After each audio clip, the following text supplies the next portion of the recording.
The Afterlife by Gary Soto, Chapter 8, page 109. Yellow Shoes stood up, then sat back down. His teeth chattered like castanets. His knees went up and down like pistons. I thought of the movie The Exorcist. Was his head going to twist and spray vomit? At the thought, I got up and jumped from the bus as it was moving. I didn't want to see any more. I rolled twice and righted myself in front of a paint store with graffiti on the front. I had never been a hero, though I can say that I saved a man who shared a name with an actor I never heard of. Then again, I never heard of ghosts who are willing to crawl into another body, especially a killer's body. Dog, I muttered. The bus braked and the two kids jumped off the bus, their skateboards hitting the pavement. They were sailing from trouble on Sunday evening when the sky was boiling with rain clouds. Eddie's apartment, a black suit.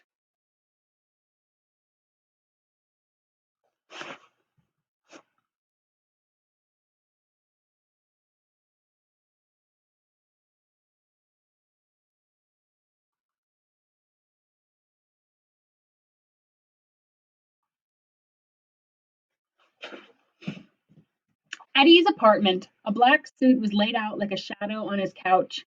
It was from the Salvation Army. I noticed the tag attached to the sleeve, but the white shirt was new and still in a package.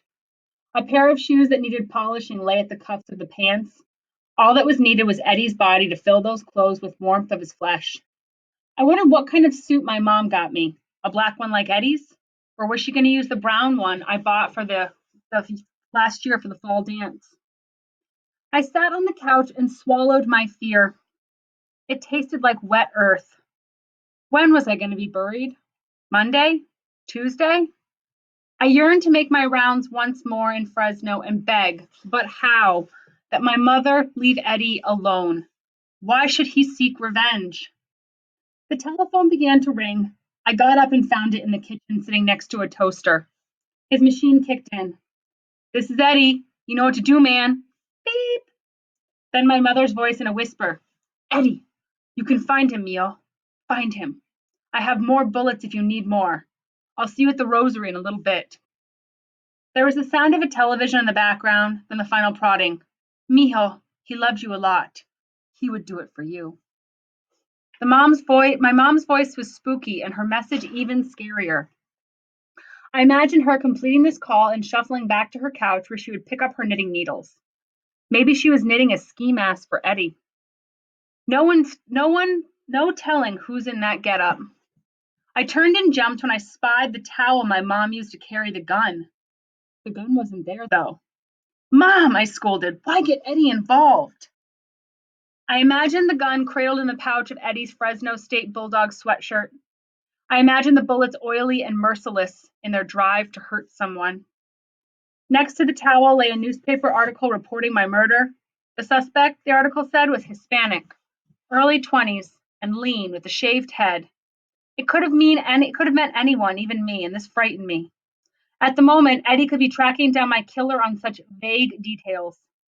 I figured that he could shoot in the sky and the bullet that came down would most likely hit an unlucky soul.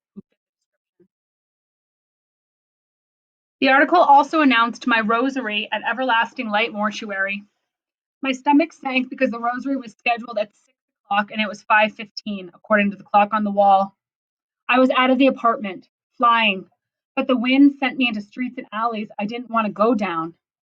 I tightened my stomach and pushed with all my might. I got there Chicano time, late.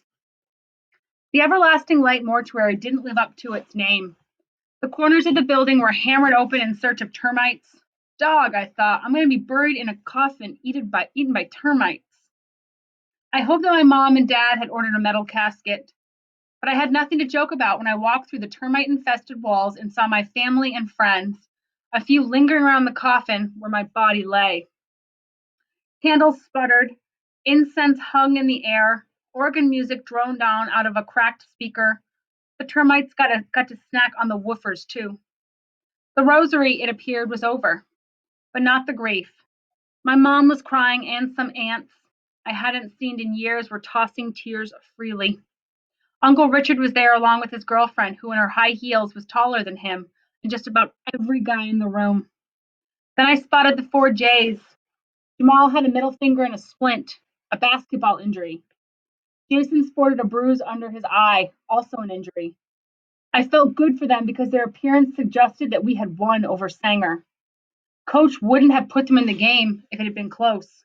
After all, they were second stringers. Hey guys, I greeted, but of course they couldn't hear or see me. Still, I thought I'd better greet them.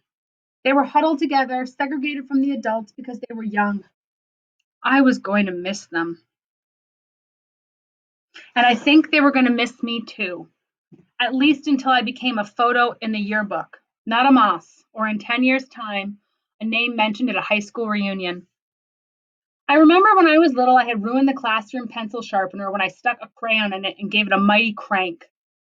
The teacher called my mom and dad home from work, called me from the backyard where I was playing with Angel. My Nalga whipping took me from the living room to my bedroom and back to the living room. I remember crying in my bedroom, rain on the window, and thinking that if I died, they would be really, really sorry. I was 7 at the time, so full of self pity that I pictured them at my funeral, all crying because they missed me. See, I sniveled back at them. You should have been nice to me, given me more candy, taken me places. I didn't mean to break the sharpener. It had come true. They were crying at my funeral, and whether they were thinking they should have been nicer to me, puess, I wasn't able to tell for sure.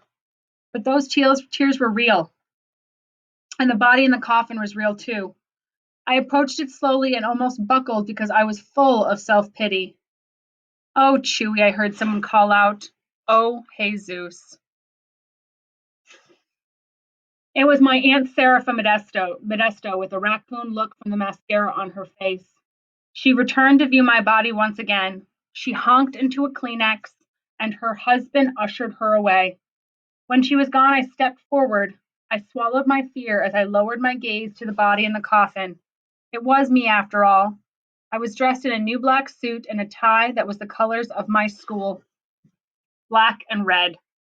My hands laced together, resting on my stomach. I realized that I wasn't too pale looking, even with my large nose. My hair was combed up nice, but my cheeks had too much makeup. There was nothing I could do about that, though I couldn't do anything about the little smirk on my face.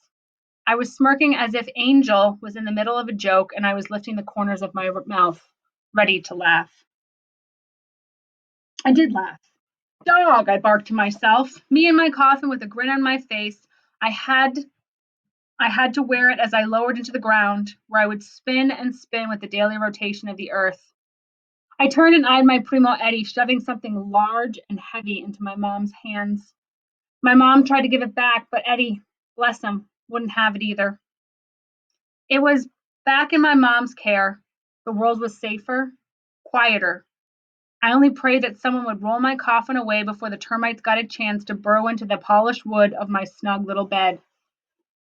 But I'd had enough of these dark thoughts. I wanted more from life, even if I didn't have one. I wanted someone to really remember.